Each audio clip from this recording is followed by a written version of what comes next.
أعوذ بالله من الشيطان الرجيم بسم الله الرحمن الرحيم شهر رمضان الذي أنزل فيه القرآن هدى للناس وبينات من الهدى والفرقان فمن شهد منكم الشهر فليصمه ومن كان مريضا أو على سفر فعدة من أيام أخر يريد الله بكم اليسر ولا يريد بكم العسر ولتكملوا العدة ولتكبروا الله على ما هداكم ولعلكم تشكرون.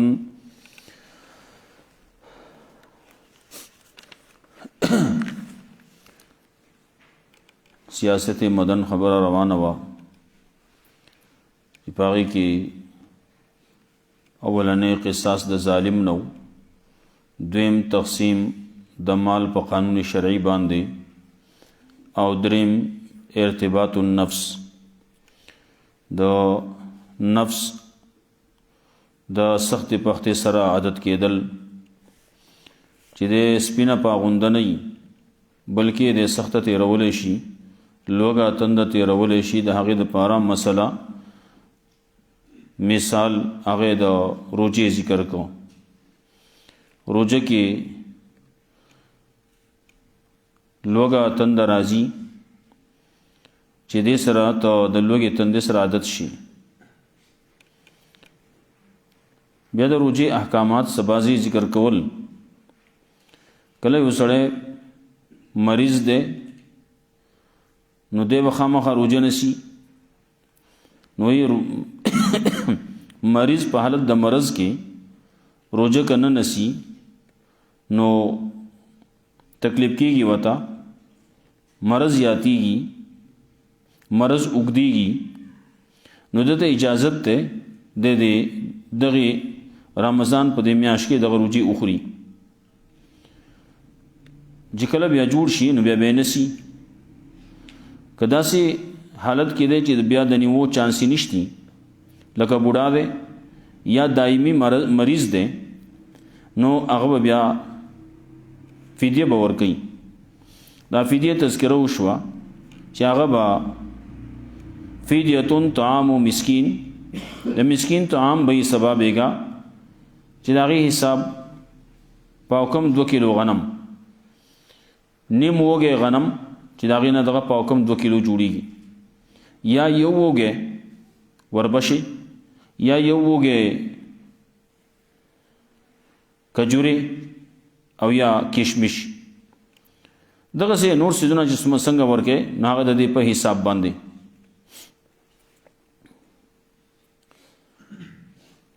د فدیه تذکره د روجې دا خو صراحتاً قرآن کریم کې ده،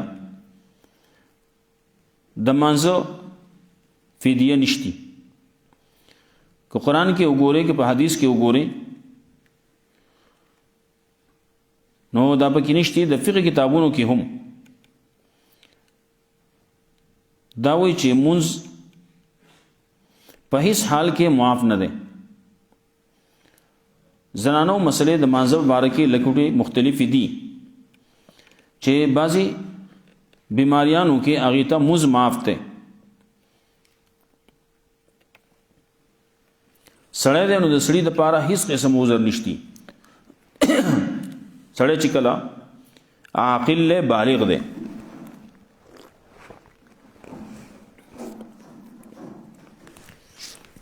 نو دی به مونځ به کوي، هیڅ حال کې معاف کیږي نه. ها یو وخت کې داسې چې کله سړی بېهوشه دی نو که بېهوشي د 5 منځونو پورې ده نو دا به بیا دوباره راګرځئ. که د 5 منځونو نه زیاته شوه، 6 منځونه شو او په دې کې دی بېهوشه دی یا لیونی دی، نو په هغه باندې بیا منځونه نشتی. بېهوشۍ په عالم کې چې کله 6 منځونه زیات شو نو دا بیا راګرځئ، دا بیا دا معاف دي. که د 6 نه کمی نو بیا راګرځئ به. په دغه وخت کې خو نه دی شوي ځکه چې هغه په خود کې نو بیا به کوي. چې کله د 6 نه کمی نو کوي به، شپږو نه زیات شو نو بیا معاف دي. دا د مانځه د معاف کېدو یو صورت د دغه مریض دپاره دی چې هغه د بېهوشۍ په عالم کې. د دې نه علاوه نور هیڅ یو صورت نشتی چې هغه ته مونږ معاف شي. لیونی دی نو هغه مستثنا دی، مرفوع القلم دی. یو وړوکی دی نابالغه، نو هغه مرفوع القلم دی، هغه باندې مونځ پې فرض نه دی په هغه باندې. نو بیا چې کله داسې حال دی نو مونځ په هېڅ حال کې معاف نه دی. په ولاړ یې نشي کولی، په ناستې وکړه. په ناستې نشي کولی، په ملاستې باندې وکړه. د ملاستې بیا دوه طریقې ښیي. اشاره باندې به کوي، یا به قبلې ته خپې وغځئ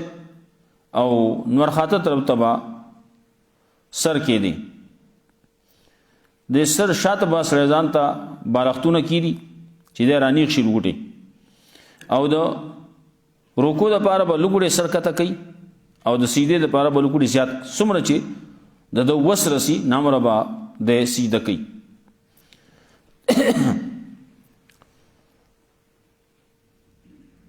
سر به امره کته کوي چې څومره وس رسي طاقتي. دیو جن دا بعضې مسئلې داسې راشي چې په دې بعضې جماعتونو کې یا بعضې خلکو ځان لا کرسۍ جوړې کړي، او په کرسۍ کې مخې ته یو ټیبل غوندګې ځان ته جوړ کړی او په هغې باندې سیده لګئ. نو کله چې دا د طاقت د دې نه د ښکته کېدو کېدی شي، نو بیا چې دغه شی مخې ته دی نو د رکاوټ جوړېږي د ده د سر ښکته کولو. د دې وجې نه په دقې باندې بیا مونځ نه کېږي. هغه اوس یو سړی داسې دی چې هغه دغې ته نشي رسېدی، خپل وس کوي او رسېدی ورته نشي، نو بیا په هغې باندې سر ایښودی نشي، نو اشاره باندې کوي بیا کېږي. لیکن چې د ده وس د ښکته کېدو وس یې رسي او دلته کې منځ کې رکاوټ راغی، هغې نشي نه پرېږدي کته، نو بیا مونځ نه کېږي. زموږ خلک مانځه په باره کې بیا کوتاهي ډېره کوي. بهرحال په ولاړې نشي کولی نو په ناستې به کې، په ناستې نشي کولی په ملاستې به کې. نو یو ملاستې طریقې و دغه ده. دویمه طریقه دا ده چې سړی په ښۍ ډډه باندې سملي او قبلې طرف ته به مخ کي، نو دی به بیا به لوګوټې ډقېږي، به سر به ډقوي، بدن به لوګوټې ډقېږي. د رکو دپاره به لوګوټې او د سیدې دپاره لوګوټې زیات. دی په ښۍ ډډه باندې به پروت وي، نو چې دوی بیا لوګوټې راکونټې کېږي. به په دغه طریقې باندې به مونځ کوي. دې دواړو کې چې په کوم طریقې باندې کوي اساني ورته هغې باندې دي کوي. نو چې کله دومره حالت ته سړی ورسي او دته مونځ معاف نه دی، نو د مانځه فدیه به بیا سره راشي. مانځه فدیه بیا نشته. لیکن یو قول راځي چې هغه د روژې په شانتې د مانځه دا هم فدیه ورکوي، کېدای شي قبول شي. پرون هم دا یو خبره اشاره ما کړې وه.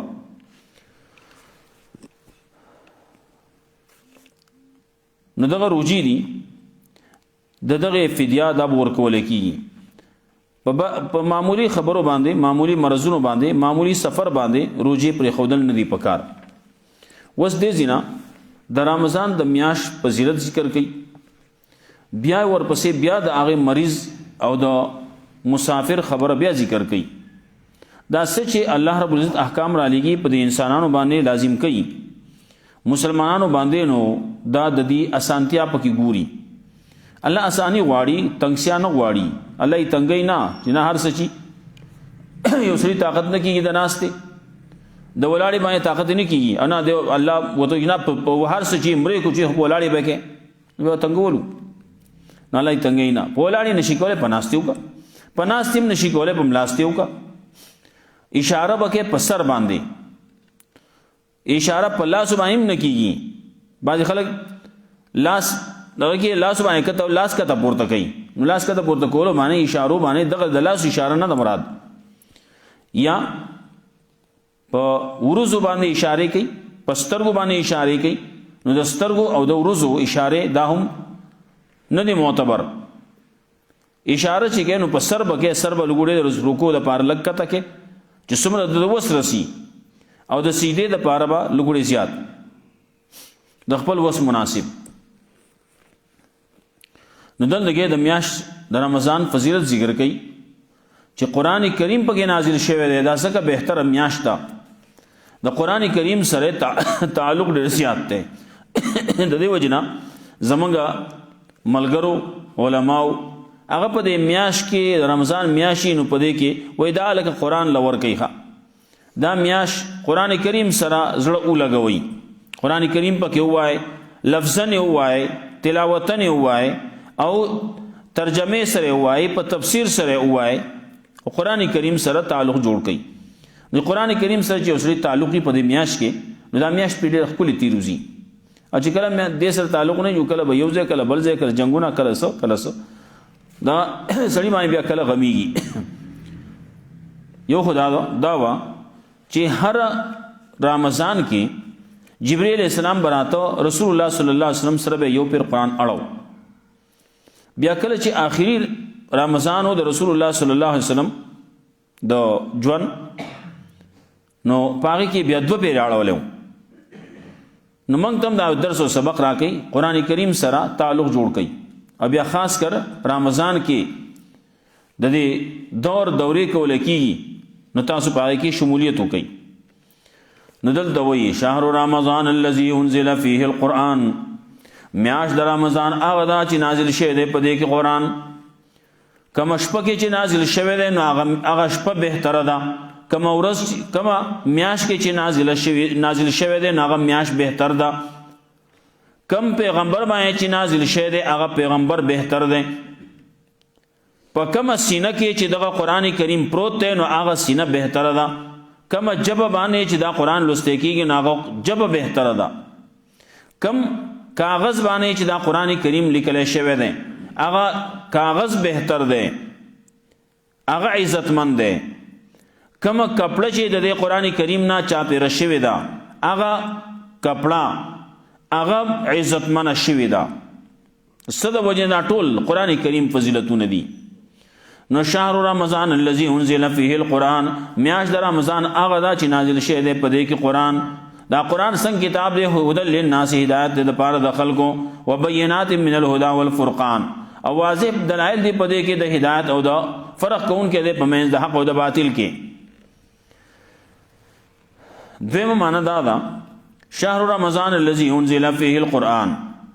میاش د رمضان هغه دا چې د دې میاشتې په باره کې حکم را القرآن کریم راوړل د دې په باره کې قرآن نازل شوی دی نو سوی فمن شهد منکم الشهر فلیصمه څوک چې د میاشتې ته حاضر شو نو د میاشتې روزه کی بیا قرآن کریم چې نازل شوی دی د برینا په دې میاشت کې راغله بیا خاص کر هغه ليله القدر شپه ده هغه کې راغله هغه شپه د زرو میاشتو نه بهتره ده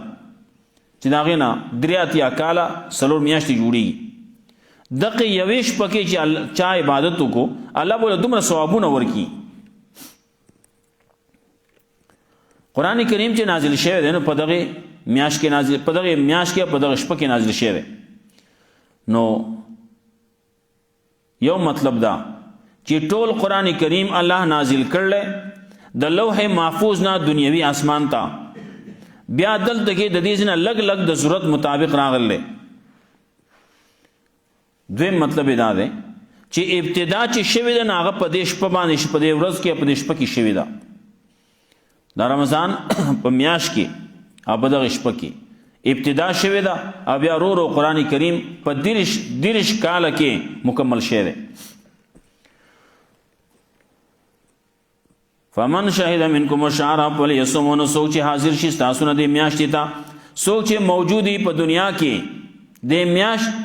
د میاشت کې نو فلیصمه د میاشت د روزه کې پکار دي چې د میاشت هغه روزي وساتي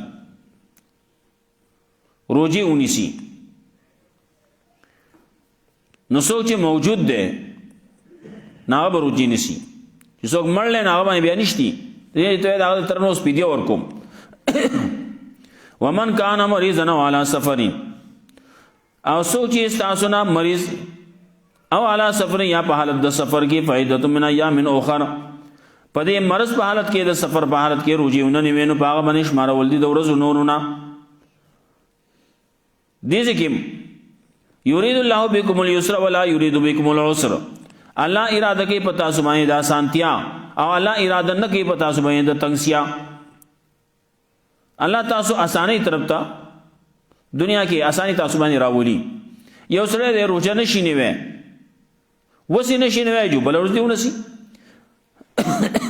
نشي نیوي په دې میاش کې نشي نیوي د رمضان په میاش کې جو دین اخواته میاش کې دیونسي ورپسې دیونسي اغه نه اخواته دیونسي کله چې د سہولت شو اسانی شو مرض ختم شو سفر ختم شو نو بیا دیونسي امخ کې ویلو وان تصوموا خير لكم کتا سو روزه اونې سینو دا بهتري نو من کان منکم ومن کان مریضا سوچي مریض والا سفر په حالت سفر کی فائدۃ من ایام اخر نو روزه نه دي ولې نو هغه باندې شمار ول دي د ورځو نورونه یرید الله بكم اليسر الله اراده کوي پتا سو باندې دا سانتیا ولا يريد بكم العسر الله اراده نه کوي تاسو باندې تنگسیا یو معنا دا الله تاسو باندې دا سانتیا اراده کوي حساب کتاب چې سره کې نو په آسان به کوي الله تاسو رب خامخا خلی نه پاره خبره کوي او ته قسم وکړه کنه اخله کوئی د بډای شو نو سو بوې کنه تم سکو کنه یرید الله بكم اليسر بلدا چې الله اراده کوي په تاسو باندې دا اسانتیا زید جنت دلته الله رب العزت تاسو ته کتاب راولېګو قران راولېګو ایمان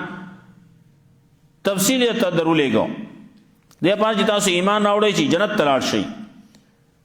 او کله چې پرې خو دې مینو بیا با اکثریت بیا جهنم ته نو لا یرید بكم العسر الله نو واړي تاسو باندې تنگسیا چې خامخا جهنم ته اچي بعض خلکو له سزا خون ور کوي بعض خلک تیر شي دنیا کې څوک لګیا دي جنگول کوي نو څوک لګیا دي چرګان جنگي نو څوک مړسان جنگي څوک لګیا دي چرګان جنگي څوک به زلګړې مخې جو سپي جنگي بیا ګډان جنگي څو به اخوا جو بیا وایان دي او څنګهان دي هغه جنگي دا جنگول کوي کله بازي سيزونه داسي وي دا مال خون را کوي وي یو تن وي چرګوړي باندې مجخ پکې خو دغه بټکو کو دا مال خون نه کوي आवाज را خون نه کوي نو یې بګه داسي خلک پکې الله نه غواړي داسي ښا چې خامخا یو سره جانم دو ورځي حالت کې دغه تړلېږي نه الله دا نه غواړي دلته دغه خو نه اخلي الله په دې باندې سکار نشتی یرید الله بكم اليسر الله غواړي تاسو باندې آسانتیا تاسو دې الله جنت ته بوزي دې لپاره الله تاسو ته احکامات را لګي تاسو ته حکمونه در لګي تاسو ته دا بیانونه کوي د دې چې تاسو جنت ته لاړ شئ الله جنت غواړي تاسو لپاره الله تاسو لپاره جنت خوښوي ولا يريد بكم العسر نو خوښوي تاسو لپاره جهنم ولتكملوا العدة او دې لپاره چې پوره کوي تاسو شمار دروجو ولتكبروا الله على ما هداكم دا پاره دي چې تاسو لوی بیان کې د الله په طریقې باندې چې تاسو ته خو نه خود الله ولعلکم تشکرون او دې لپاره چې تاسو شکریا ادا کړئ دلته کې بازی وي ولتكبروا الله على ما هداكم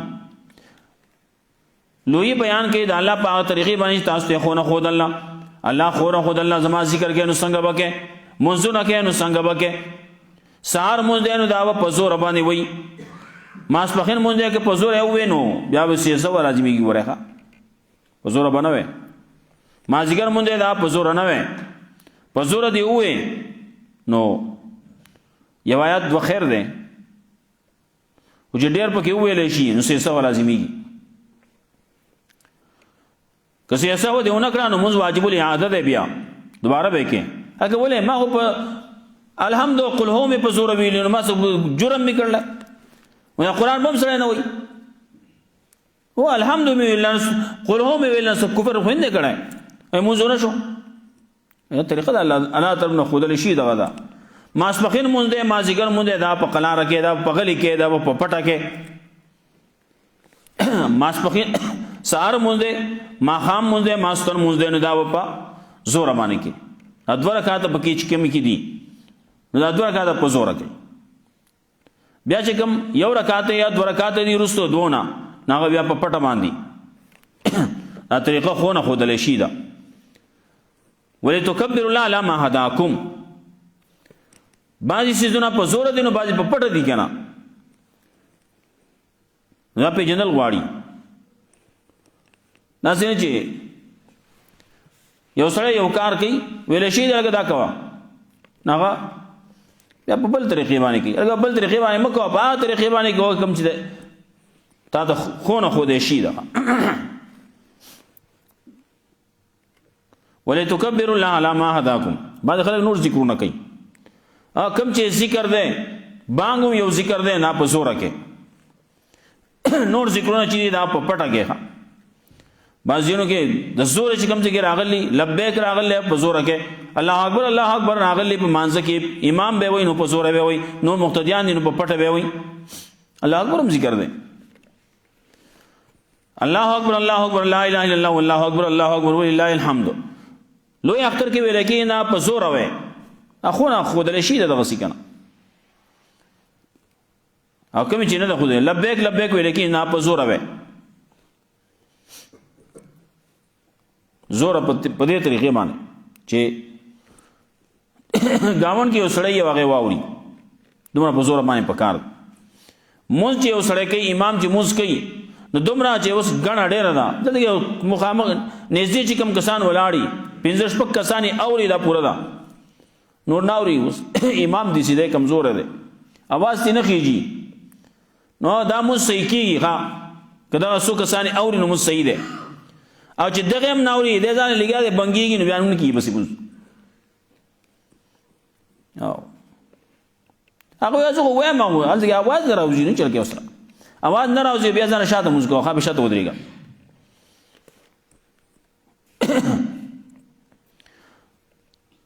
نو لتکبر الله علی ما هداکم د پاره تاسو لوی بیان کې د الله په طریقې باندې تاسو خو نه خود الله ولعلکم تشکرون دا پاره تاسو شکریا ادا کړئ دې څنګه یو خبره دا چې علما ولیکلي کله چې روزه ختم شي نور پسې اختر شي پاغه اختر کې تکبیرونه ویل کېږي دا څنګه وایو یو د لوی اختر تکبیرونه دي یو د وړو کې اختر تکبیرونه دي دواړو کې فرق دی یو کې په زور به وي یو کې په پټه به وي الله خو نه خدل کنه علما هداکم تاسو خو نه خدل نه کمی کې چې خو نه خدل په زور باندې حالت په زور کم ځکه چې خدل په پټه باندې حالت په پټه خبر خلاص وړو کې اختر کې تکبیرونه شته دا به وي خدا په پټه وي او په لوی اختر کې په زور به نا حکم ذکر کړي و اذا سالک عبادی انی فإني قریب او کله چې تاسو کې استانه زما بندگان زما بارکین یقینا زنیز دیم الله جواب ورکا او چې الله نږدې دی ښا الله دا وایي زنیز دیم مطلب دا کم ځای کې چې تا ته د زور حکم نه دی کړی شوی نو هغه سيزونه په پټه وي ولی الله نږدې دی کنه چې کله اوسره نږدې نو ته چې وباسي کنه په قلار باندې ته خبره کې په دې باندې زموږ خلکو خپکی چې کله نږدې او ته په زور خبرې هغه څه سکون خو نه ماته دا چې وباسي قلار وایل ګړي الله وې زنه زدم څومره نږدې دی الله وې نږدې مونږ نو بل ځکه وي انا اقرب الی من حبل الورید او زه د مړی درګ نه زیات نږدې چې مړی درګ نه زیات نږدې دی نو نور ته سغواړي چې وباسي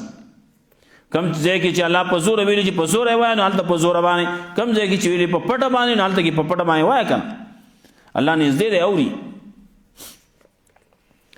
نو اذا سالک عبادی انی فإني قریب چا به کې ویلي وچی سکسان رالو عرب رالو باندې والا رالو ویا رسول الله ربنا قریب فنناجیه ام بعید فننادیه، یا رسول الله زمونږ عرب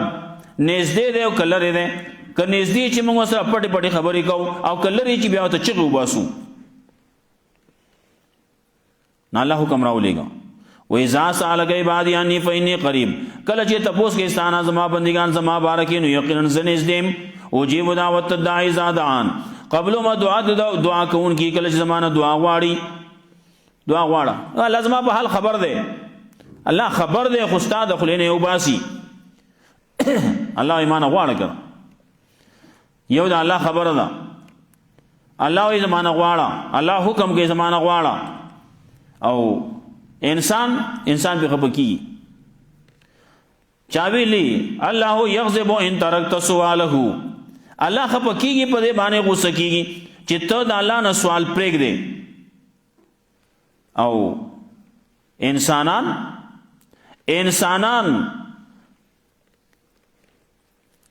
وای کله چې ته د هغه نه سوال کې نو بیا دې خفه کیږي، چې سوال ته کې نو خفه کیږي. انسان دې مال راکا دې خفه کیږي. اگر یو پیر سړی وغواړي ورکی والا، بل پیر چې وغواړي طبیعت یې لږ درونی، بیا بل پیر ته وغواړي نو دې اگر نو ته زموندلی ما بل چا نه وغواړه که نه دې تنګ شي. الله وایي نه غواړه. رسول الله صلی الله علیه وسلم فرمایل کله چې یو سړی الله ته آواز کوي یا الله یا رحمان یا رحیم وغیرہ، هر نوم باندې چې رابلې الله طرف نه آواز راځي لبیک یا عبدی، اے زما بنده زه حاضر یم. وایا سوی وایا اورم دا نو خو نشي ویلی. الله رب العزت رحم هغه په د وی دا اویاو میاندو نه زیات دی، اویا میاندې څه دی. بل روایت کې راځي الله رب العزت سل رحمتونه دي، یو رحمت چې دی نه هغه صرف په دنیا کې تقسیم کړلی، یو رحمت ټوکړې ټوکړې کړی دی، ټول باندې تقسیم کړلی، په مرغو ته، حیواناتو ته، انسانانو ته، دې ټول باندې تقسیم شوی دی. یو کم سل رحمتونه د الله سره دي په دې یو رحمت باندې. دا څومره چې الله تقسیم کړلی نو په دې باندې پلار د زوی سره، زوی د پلار سره، رور د رور سره، دانې ښځه خاونه د پلار او د مور او د بچي، د مور او د بچي د هغې چې کوم مینه محبت دی نو هغه سړی نشي ویلی، ډېر زیات دی د مور مینه د بچي سره. د هغې مثال نه کې پیش کېږي، بل ځای مثال پیش کېږي. نو الله د هغې نه زیات مهربانه دی، دا مور نه ده، دا ډېره زیاته مهربانه ده، ډېره زیاته مینه محبت لري ښه. نو کله کله خلک بعضې خلک وایي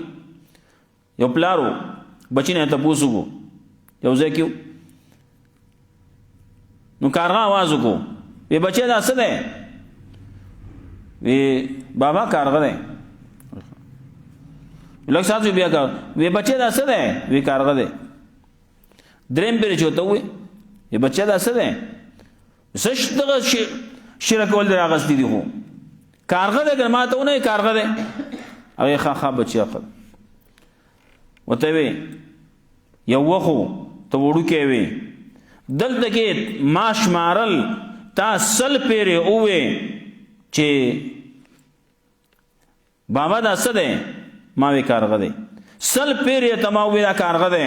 ما ته نیم قار شی سخته مې ته نه ده ویلي. لیکن کله کله بیا داسې وي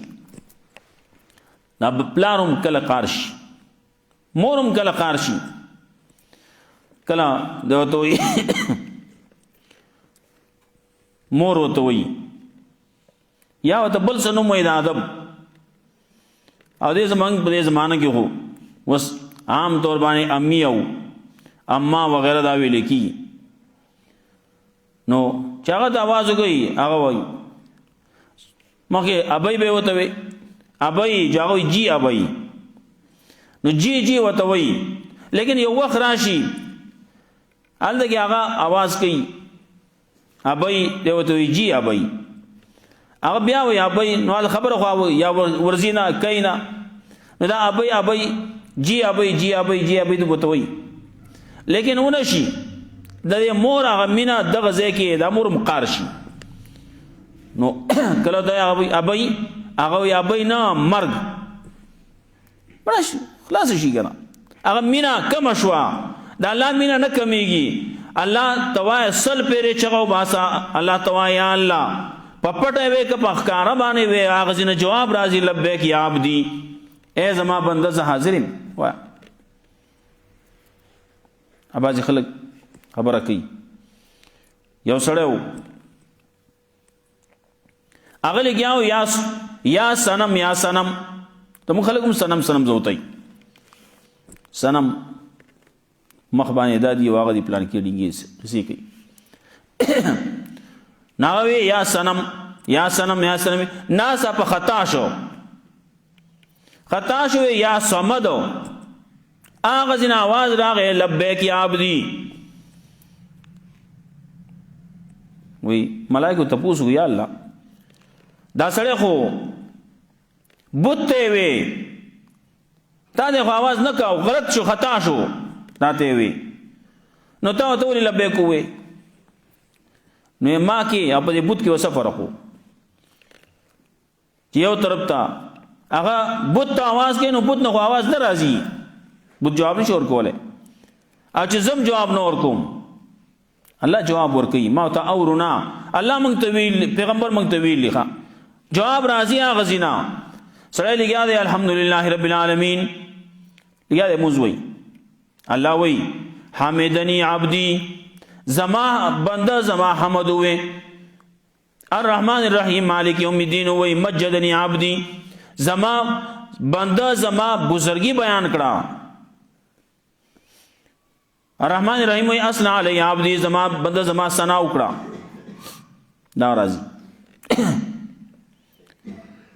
څومره خلق دي لګیا دي الحمد وی اغه زینه جواب راځي اے زما بنده زما حمد وی زما بنده زما ثنا وی زما بنده زما بزرگی بیان کړه الله خو الله دی و اذا سالک عبادی انی فانی قریب کله چې تپوس کې ستانه زما بندگان زما بارکینو یقینا زنیز دیم چې نږدې دې ناغه نغواړي وختل پکار دی وجيب دعوت الداعی اذا دعان قبلو ما دعا کون کی کله زمانہ دعا واړي فلیستجیبوا لی پکار دي چې قبول دی عادي کې زما ولیومنو به پکار چې ایمان دي لري په ما باندې لعلهم يرشدون د پاره دي چې دي کامیاب شي د دې باندې پاتې دا بیا وایو ان شاء الله الله رب عزت مولا قران رسول باندې عمل توفیق راکړي